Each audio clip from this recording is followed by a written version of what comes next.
Hello everyone, this is Professor Todd Giles again, and we're finishing up the Roman art period and moving into the art period of the early Christians and then into the Byzantine. And we'll go straight in talking about the burial arts of the late Empire.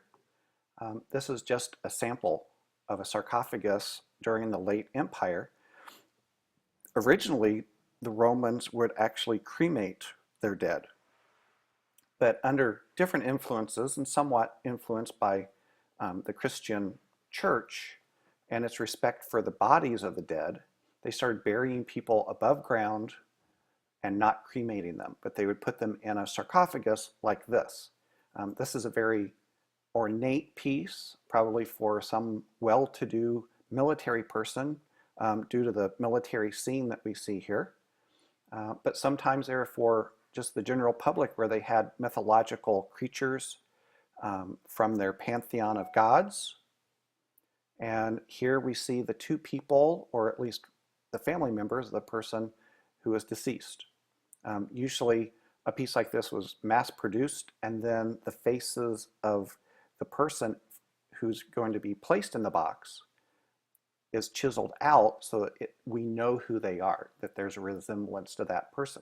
Notice that goes back to the resemblance in the imperial portrait busts and also back to the portrait busts during the Roman Republic. So even hundreds of years later, we see that kind of artistic structure going on here, that respect for the individual. Okay, now we'll go on to early Christian art. And this is mostly around the Rome area, not other parts of the empire, North Africa, Greece, Judea, other areas where Christians were, and they were creating art, but we'll just focus on this area in Rome, and especially their burial arts, because Christianity was literally and figuratively underground due to persecution, and Christianity being very much illegal. So here are the hallmarks. Using symbols like the shepherd, peacock, dove with an olive branch in its beak, the ichthus fish symbol that we still use today. But back then it was, they were all secret. You had to be a believer to really understand what the Christians had attached to that symbol. Some of the symbols are actually mythological, coming from the Romans' culture and mythological system. And that upsets some believers today because they may not understand just what the Christians then needed to do for their own safety. Then we'll look a little bit at architecture and how the Roman Church took over some of the Roman architecture, especially the basilica design. And today, the basilica design is still one of the most popular designs for churches. So let's look at the catacombs very quickly here. Since this is a Christian school, I'm not going to go into all the details on the catacombs. That's something to cover in a Bible class or a Bible history class, something like that. Just let it be said that this is where the Christians buried their dead. These are underground tunnels, 60 to 90 miles worth underneath Rome and its environs. And these areas here on the walls are not shelves, but this is where the dead were placed. Okay? And we can see here there's 5 or 6 different levels for bodies to be placed in this wall. And imagine each one of these being covered with a plate of marble, usually with an inscription on it. And usually, because they're respecting their dead so much, they're going to give the name of the person, usually, maybe a little bit of information, maybe a blessing for the person. And this comes from even the Roman period, the pagan Romans. So this is really a cultural thing, not necessarily a Christian thing. But here we do know it's a Christian because here's a dove with the olive branch. There's a Cairo there, there, and there. And then here is the age of the person. 9 years, 9 months, and 3 days. So a very young child, possibly a martyr, maybe not, maybe from natural death. Some of the other pieces of marble and the inscriptions, this is a great one with Christ here in a toga with a halo, which are both Roman conventions. And he's lifting up a stick or something here, and here is Lazarus coming forth out of the tomb, all wrapped up like a mummy.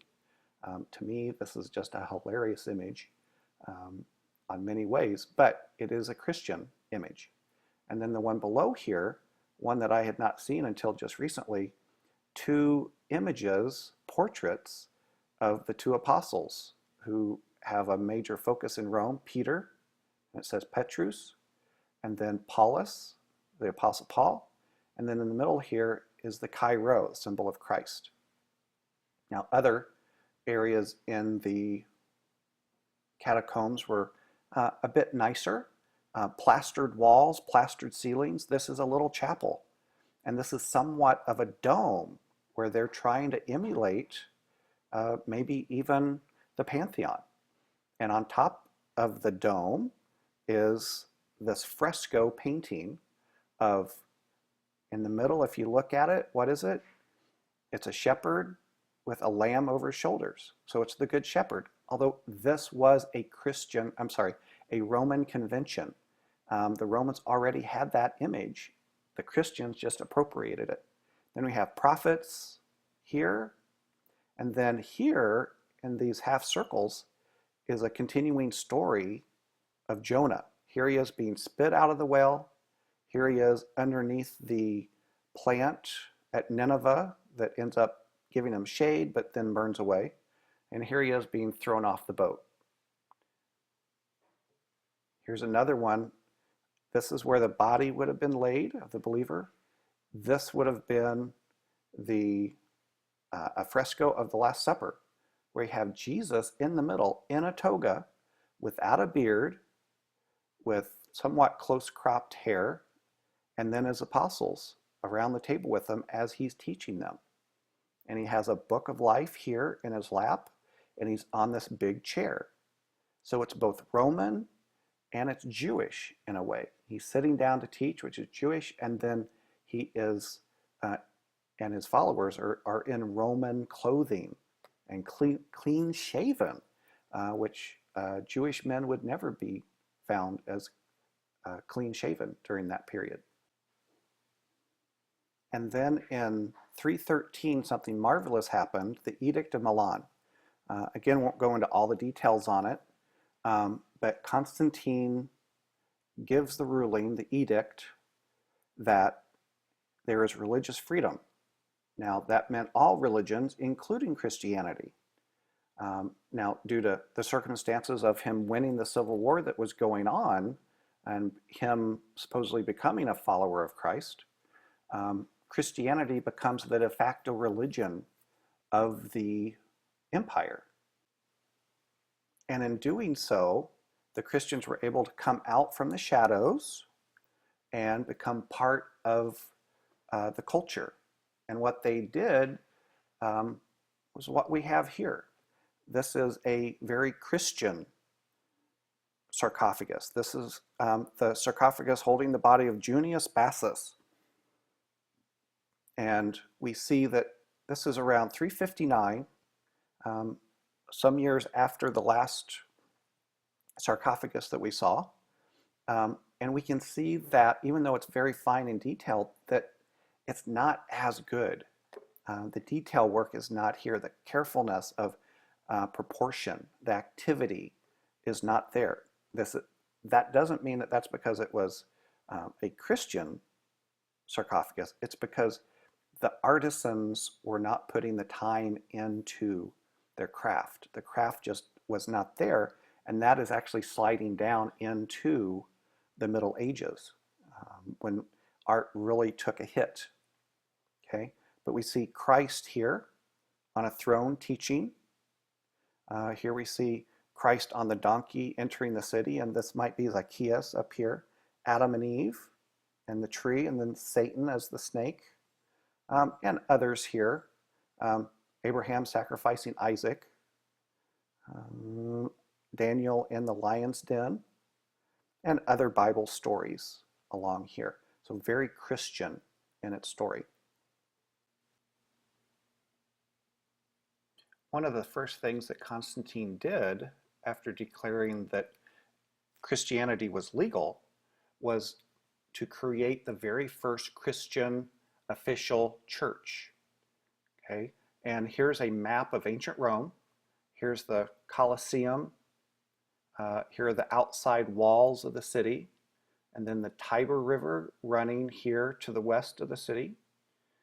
And Constantine orders that the new church be built here near the Vatican Hill, near the Circus of Nero. Now, if you look at the map, here's a circus, there's another, there's another, there's another. There might be another one hidden in there somewhere. These are not circuses like we have today with elephants and tigers and bears. These are racetracks. These are racetracks for chariots, like in the movie Ben-Hur. If you haven't seen it, rent it, get it, watch it. It's great. So we know from history that Peter, the apostle, was martyred at this circus.